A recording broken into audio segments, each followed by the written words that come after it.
Yeah, the Switch, dude. Oh my gosh. Oh my gosh. I have so many conflicting feelings about the Switch. I really do. Um, Everyone knows that I'm a big Nintendo fan, and everyone knows that I'm also extremely critical of Nintendo because of how big of a fan that I am. I've mentioned before there's a difference between being fans and there's a difference between being a fanboy. So, what in the world was that hiccup? Screen just hiccuped. Or hiccuped. Anyway, there's a difference between being a fan and a fanboy. A fan loves the company, loves what they've done, and they always want to see the company doing their best. A fanboy defends whatever they do, no matter how good or how stupid. And, like, you can't be a fanboy, because if they're not doing right, don't defend it. Because how else are they going to ever learn? How are they ever going to get to where they need to be if whatever crap they shovel out, you just defend it no matter what? We need to replenish our The supplies Switch too. has the potential to be an outstanding system. It has the potential to be their next Wii. Probably not as popular as the Wii, selling 101 million copies or systems, but it has the potential to, you know, really sell for them.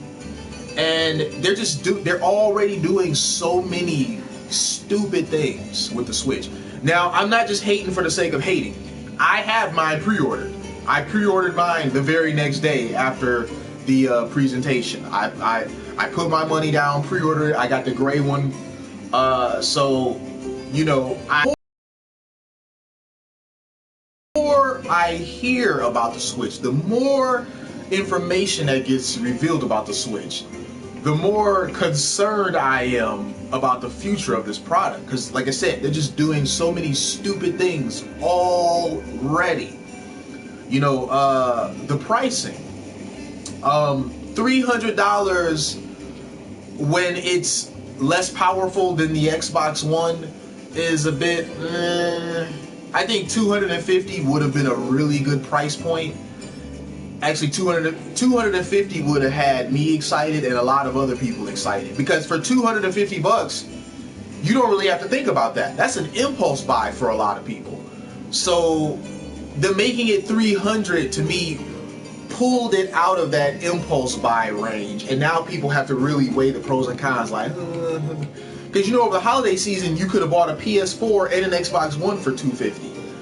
And now their new system that's coming, which is less powerful than the Xbox One, is $300. That just doesn't seem that smart to me. And then there's no game included. I could possibly wrap my brain around it being $300 if it included a game, and it doesn't. That 1-2 Switch, I, along with a lot of other people, thought that that was going to be a pack-in game. That just seemed like something that they would include with it. You know, some kind of, you know, mini games that really kind of highlight the gimmick of the system. Kind of like how Wii Sports did for the Wii, and Nintendo Land to a lesser extent did for the Wii U. You know, it needs some sort of pack-in software to really give people an idea of what the gimmick can do. So 1-2 Switch does that. 1-2 Switch does that, but they're selling 1-2 Switch for $50. $50 for that thing. Like, that thing looks like, it really looks like they should be giving that away for free. It really does. $50 for 1-2 Switch is absurd. If 1-2 Switch was included with the system, I would totally play it. But for $50, I would never ever consider buying that. I just would not. I would never ever consider buying that for $50. Which brings me to another issue that I have with the Switch. It feels so expensive to jump in. The system itself is already $300, which in my opinion is already above what they should have been charging for it.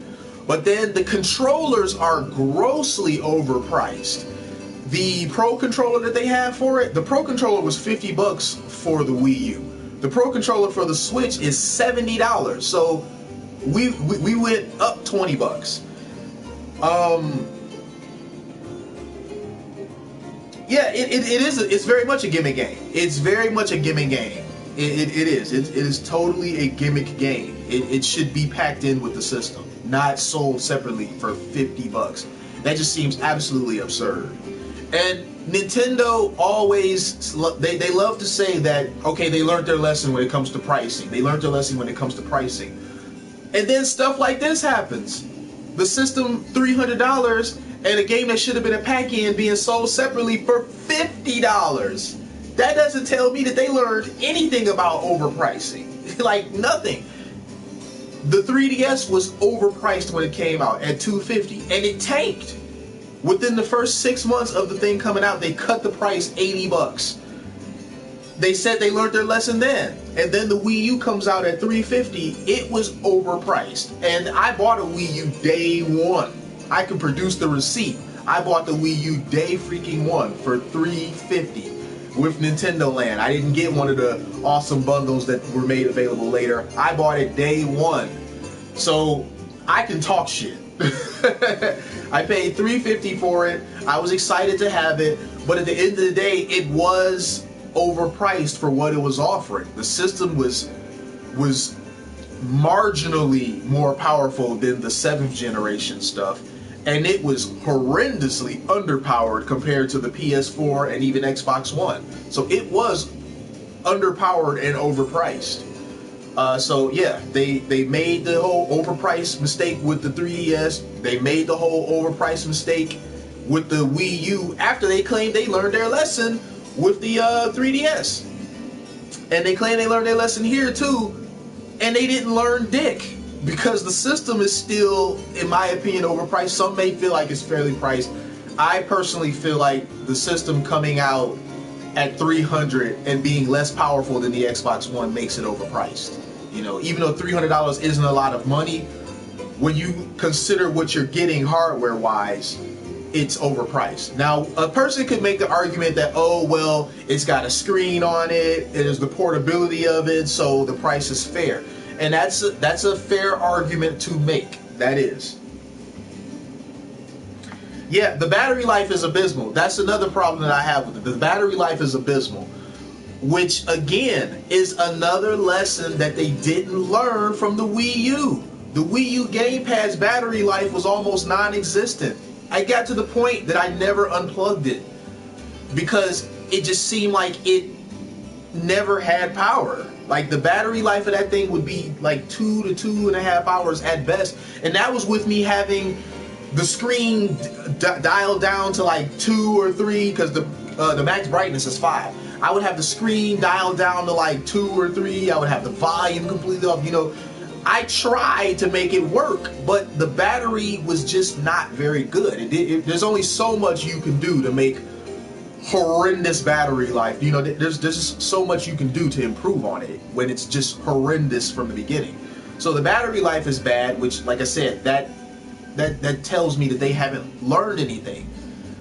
The gimmick of the system is taking it with you. So why is the battery life so bad? It's like, just Nintendo, I love them so much, but they're so frustrating because they just never learn. They just never learn. And it seems to be so hard for them to just give people what they want. You don't have to go against the grain on everything. It's okay to give people what they want. It really is. I mean, other companies thrive out here from simply giving people what they want. Listen to the consumer and just give them what the hell they want. You know, the triggers are still not analog. The triggers are still digital. They made that mistake with the Wii U, and as a result, there weren't any, aside from Most Wanted. Most Wanted U. There weren't any other racing games really. You know, and now they're doing it all over again. Their new system, they're making the same mistake. Digital analog. I mean, what you call it? Just give people what the hell they want. Jeez. The subscription service is very, very confusing. Like how they thought that, again, Nintendo always has to go against the grain in some sort of way. they're going to give freebies every month like the other two, but instead at the end of the month they're going to take it back. What the hell, man? It's like, why do you guys have to go against the grain on everything? Like, just everything. They have to do something to screw with it. You know, now you're gonna be able to voice communicate, but they had to go and mess with that too. You have to buy a third-party app and use your smartphone in order to communicate. Why? Now, okay, granted, my friends and I were using our smartphones to play Mario Kart 8 anyway because, you know, there's no party system with the Wii U or whatever. But those are my friends. Like, my closest friends have my phone number. I don't want to give every Tom, Dick, and Harry online my cell phone number. So that worked for friends. Now, I guess the solution to still not have to give every Tom, Dick, and Harry your cell phone number is this third-party app that you have to pay for. I still would think it was a dumb idea if that third-party app was free, but you having to pay for the third-party app is just absolutely ridiculous. Absolutely ridiculous. And where's the third-party support? They claim they learned from that. They showed a list of third-party studios that are supposedly going to be making games for it, and I looked at that, but the funny thing is that all of those weren't really studios. Some of those were just like physics engine people. Like, they had Havok, and Havok doesn't develop games. That's a physics engine. So it kind of made me laugh because I was like, they don't have a whole lot here. So to pad it out, they're listing physics engine folks, you know, people that provide a lighting engine, people that provide a graphics engine, people that provide a physics engine, all of them as if they're separate studios that are making games for them when they're not. You see Havok at the opening screen of most of the games you play because it's a physics engine that people like to use.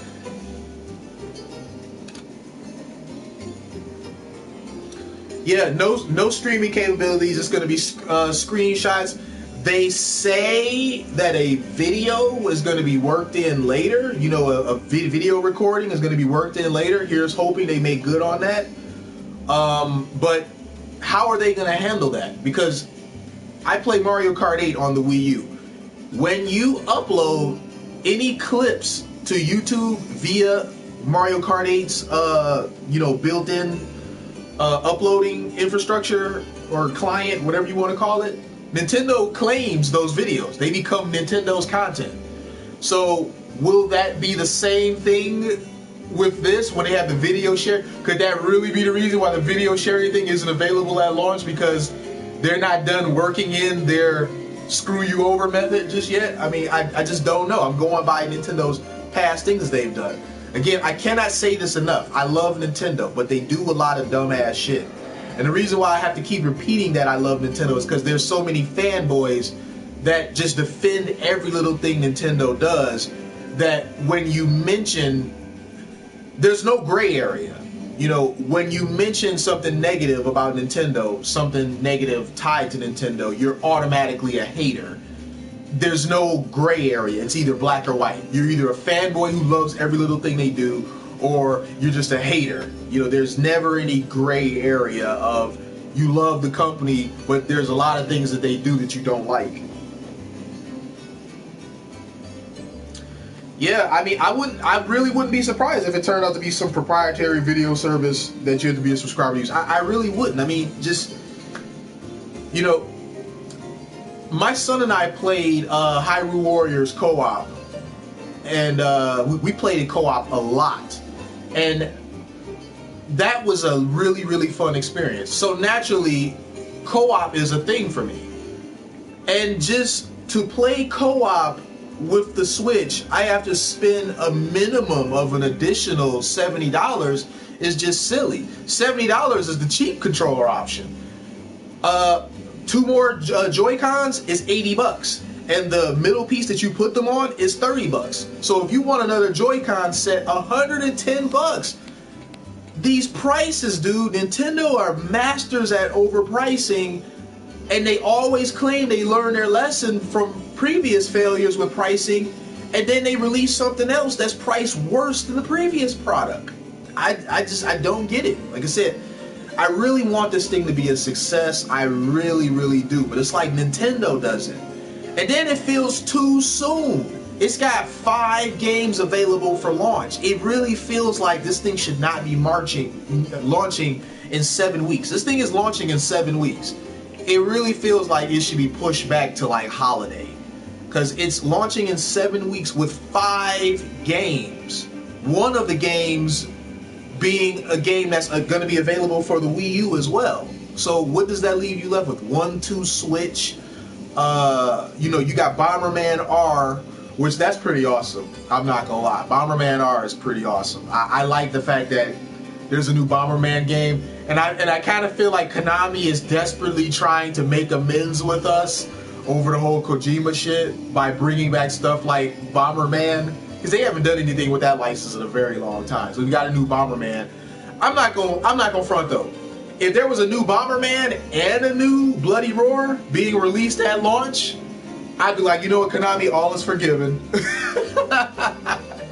Like, for real. I'd be like, all is forgiven.